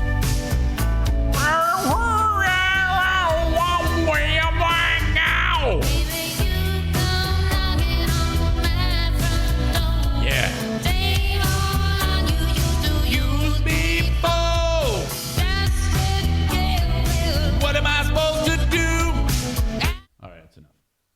is enough. I'm done with this shit. Fuck it. Okay? That Styx song just got me, man. It just hit me right to my core. 4 more Michigan State football players have been suspended in that helmet swinging thing. Remember that deal? We showed it. The guy started punching the one guy, and then another guy, they show him, the player's using his helmet as a weapon, bashing some guy over the head. All right, so that was ugly. Now this dude, this Mel Tucker, who is the head coach of the team, he spoke. Audio check, video check. This is the head coach of Michigan State. And this is like an apology. He's apologizing from what happened when his players were bashing the guy over the head with a helmet. Thanks everyone for being here. Good afternoon. I wanted to quickly address the events from the weekend in Ann Arbor. He hopes quickly. I did write down a couple of thoughts, so I'd like to share them with you as best I can. This being crooked is killing me. Someone needs to fix that thing. First and foremost, Michigan State football is about integrity. He should say, first and foremost, we suck dick this year. Discipline, unselfishness. Now, he said selfishness, but I think he meant selflessness. He appears very nervous to me. Toughness and accountability. With the exception of the years of cover-up when Larry Nassar was sticking his hands inside of young women, we are now trying to be accountable. The incidents involving a small group of our players do not represent our culture. Second, it sounds like he's really having a hard time here. I made a decision to suspend players based upon video evidence that was provided to me and our athletic director yesterday. The suspensions will allow the players to receive academic support and medical services, but they will not be able to attend any organized team activities, including meetings, practices, weight training, or games. It sounds to me like they're rewarded. You get everything academically. If you happen to fall off a cliff, we're going to take you to the hospital. Don't come to practice anymore. No, and none of that weightlifting. Okay? We don't want... No, your punishment, you can't work. That is your punishment. Now you sit there and think about what you did when you bashed that guy with the fucking head with a helmet. I don't want you coming into practice and banging your head on the football field. I want you to stay in your room and play video games, and you think about what you did, goddammit. Our entire team will be cooperating with law enforcement and the Big Ten Conference to further evaluate the events in Ann Arbor. These suspensions will remain in place until the investigations are completed. When we have a full... I wonder why does it take so long to figure out what happened? We've all pretty much figured out what happened, because think about the players have their names on the back of the jerseys. So here's the investigation. Look for the name on the back of the jersey, and if a guy's going like this or like this, a pretty good chance they have some culpability here, right? Am I getting this wrong? Report. I will address further actions if needed. We're not here to make any excuses for the behaviors Saturday. They are unacceptable. It's also very important to say we honor the traditions of the Big Ten Conference. Can you imagine if he freaked out and he said, I just want to also point out that I am aware that everyone involved was black. Including the Michigan State-Michigan rivalry game. And we have a responsibility to uphold the values of this great university. Oh, come on now. Everybody knows that Michigan State's a shit show. Quit acting like it's great, okay? Kids go there to get raped and learn about cows. That's it. And burn couches. I mean, everybody knows that shit. We are deeply sorry.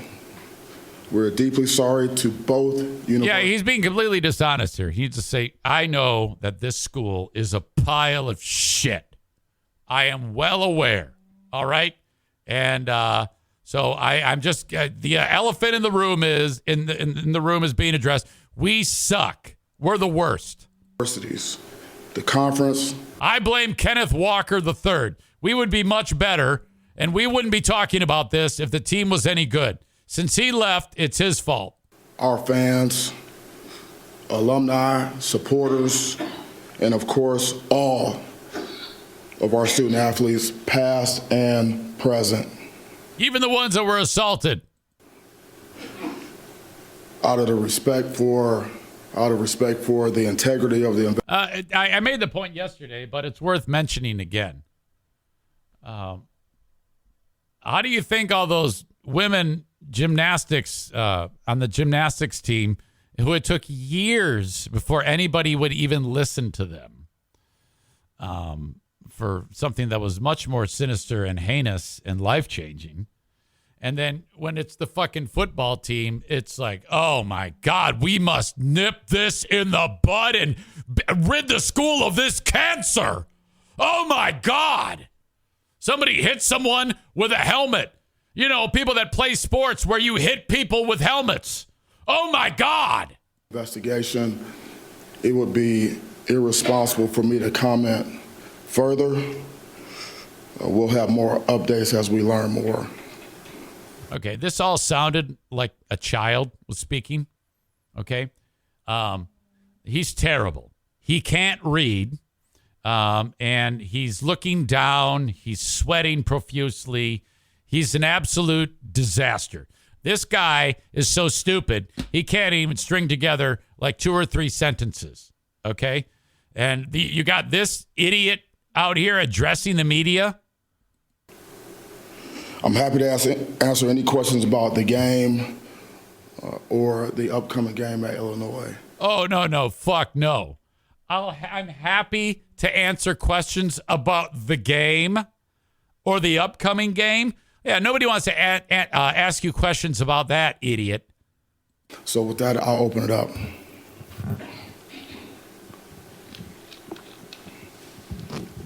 This is about your culture because you said...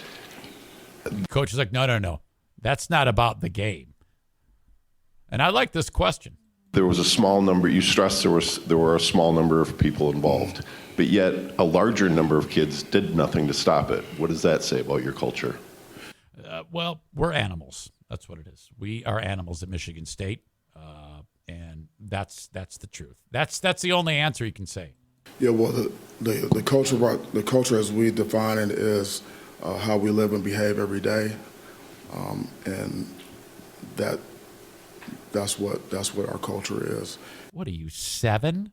You fucking idiot! Did you just hear what he said? He gave you a prime example, and you're sitting there saying no, it doesn't say anything bad about our culture. That our guys did nothing to break it up. Kids did nothing to stop it. What does that say about your culture?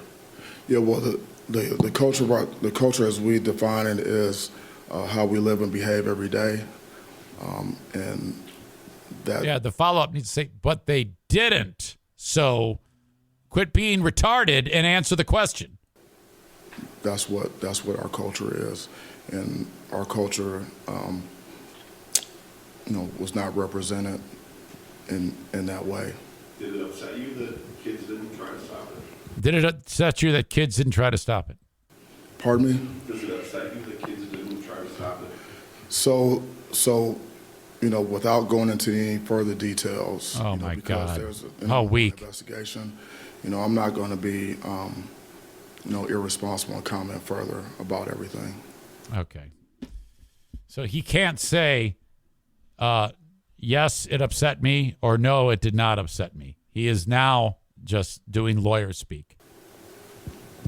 Mel, I'm wondering on the incident, who did you hear from, and how quickly afterward did you hear about it? And why is that pertinent? Who did you hear from? The trainer. 3 minutes. And I guess when you did, from a personal level. Yeah, you see, because people want to know the timing of those events, because that could mean he's a liar. Big butt dick, because I know you want to hear it. When you reviewed the video and everything, what was going through your mind in that? Yeah, so I was one of the last of the Spartans to come off the field, and I was. It was right after I smacked that fan. See that guy put his hand on his head, and he was motherfucker. It was great. My responsibility was to try to get our players off the field safely. So all the players were ahead of me, and I was pulling up the rear. And went into the locker room, addressed the team, went and did radio, and then before I got with you guys at the presser, I was made aware that there was an incident, but I didn't have any specifics. And I told you all that at that time, and so I was able to gather information on Sunday morning and throughout the day from our athletic director, the Big Ten Conference, and like I said, reviewed it and then came to these conclusions, and now there's an investigation, and we're gonna let that play out. You see, I appreciate the effort of him. I can't really talk about it. But what I want to see is him say, hey, motherfucker, I just told you. I've been given marching orders by the boss. And I make $95 million. And I want to keep making $95 million. So if you ask me one more fucking time something that I can't answer, I want to put my foot right up your asshole.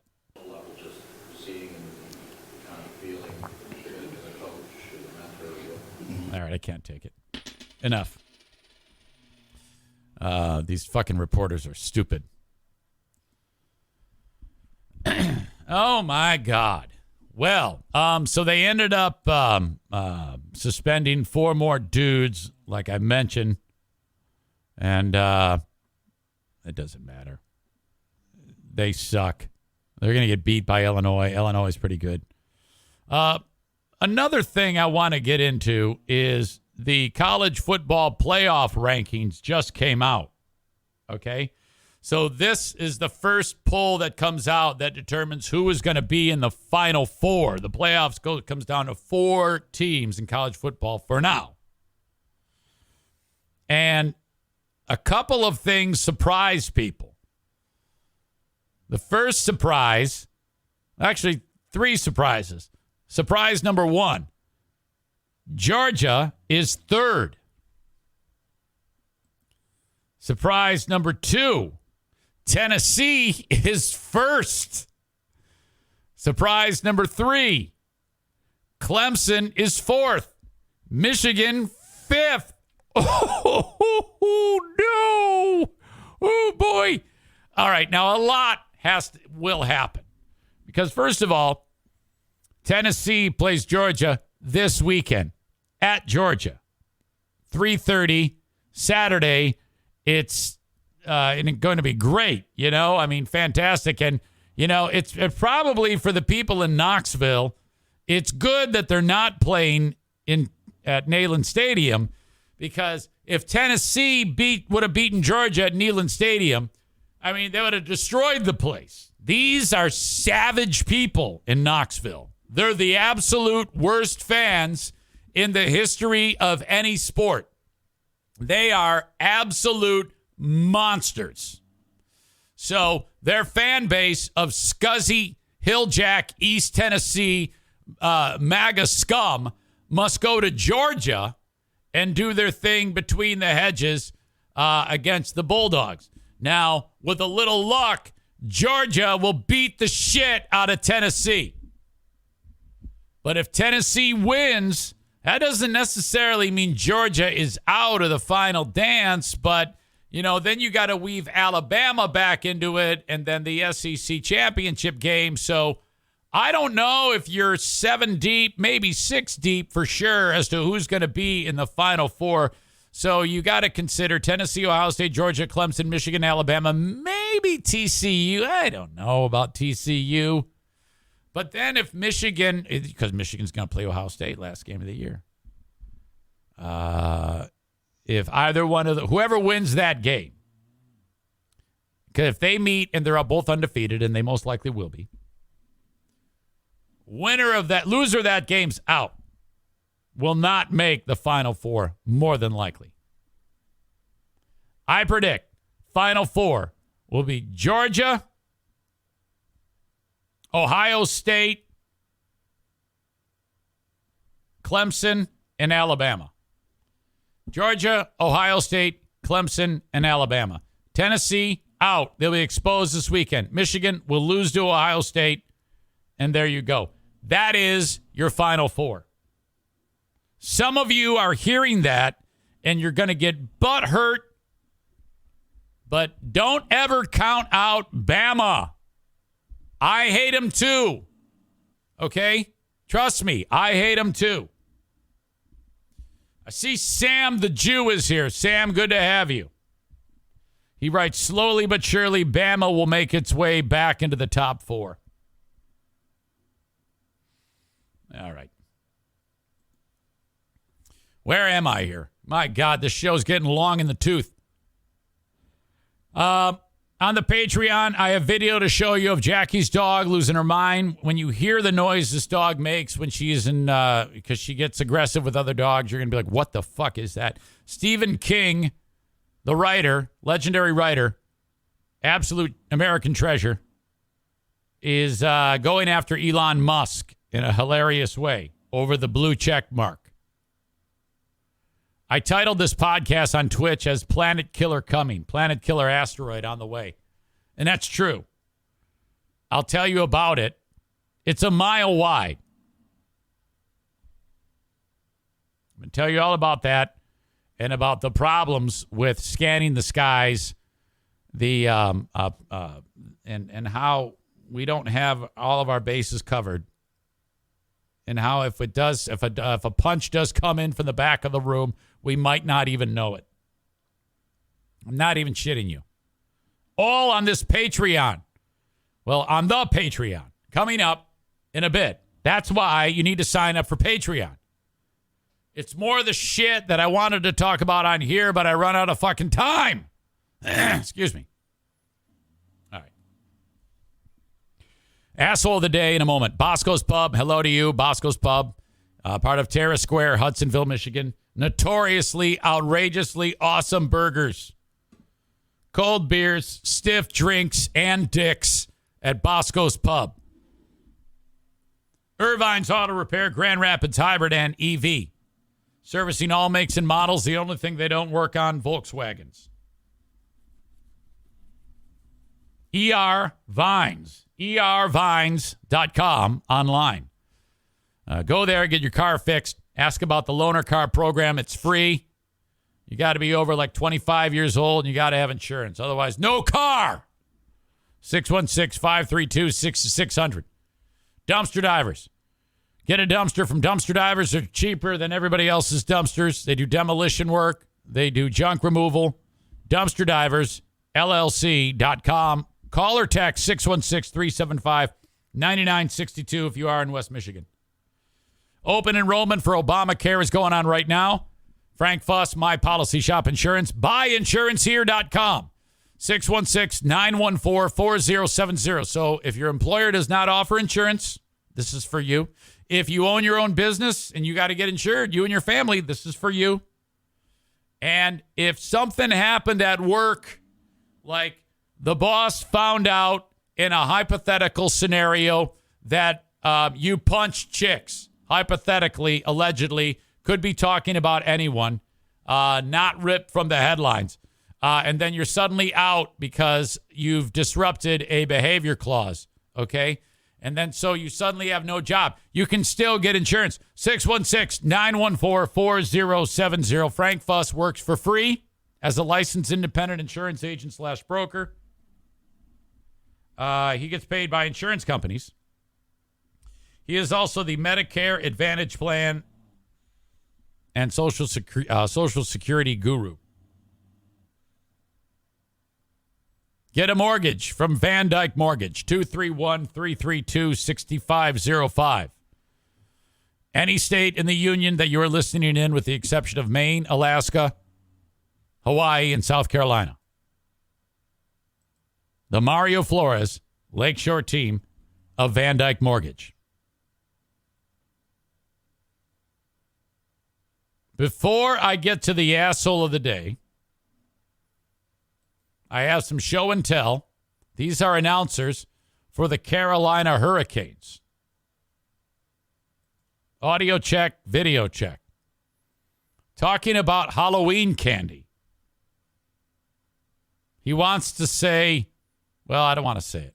Just absolutely hit the lottery with a bunch of Reese's peanut butter cups trick-or-treating. That's what's on the table tonight. It would be a heck of a month if they... Okay. First of all, what's this guy doing wearing the 3/4 pull-up with tie, with dress shirt, with coat? And why is dude next to him not laughing his balls off when he says that? Just absolutely hit the lottery with a bunch of Reese's peanut butter cups trick-or-treating. That's what's on the table tonight. It would be a heck of a month if they... Yeah, one more time. Absolutely hit the lottery with a bunch of Reese's peanut butter cups trick-or-treating. That's what's on the table tonight. It would be a heck of a month if they... Just absolutely hit the lottery with a bunch of Reese's peanut butter cups trick-or-treating. If I'm other dude, I'm like, what did you just say? Or just, I don't know, anything. Raise an eyebrow. Give me some reaction, man. That would have just put this into the upper reaches of the hilarity atmosphere, for God's sake. All right. Put your Reese's penis on the table. You hit the lottery with the Reese's penis. The asshole of the day is brought to you by TC Paintball, online at tcpaintballgr.com. I barely remember what the fuck we talked about. Philly fan, great. Bryce Harper hits the home run. Pitcher tips his pitches. Phillies kick ass. Michael Rappaport. We went around the dial, had some fun with that. Sang a lot of great classic rock songs. We had my dad on for Dear Meathead. Not to mention MSU, Mel Tucker Speaks. But I really don't know who the asshole of the day is. I mean, Tucker's kind of a dumbass, but it doesn't make him asshole of the day. So I guess we'll just have to make it the MSU players. Everybody's piling on at this point. Who cares? You know? All right. Good luck in the lottery. I think the Powerball's happening again tonight. There's your asshole of the day. And that is my time. I appreciate you very much for checking this out. Kenny is stupid. You know it's bad when I see 6 comments and 4 are his. It's always the same. It's always, it never changes. He writes, asshole of the day, people that charge too much for their various services at weddings. Do you know what? What are you doing? No. That's the price of the service. What do you want me to give it away? They got to eat too, you know. Jesus. Shut up, Kenny. All right. Thank you for being here. You guys are the best. Have a good one. Talk to you on the Patreon. Bye-bye.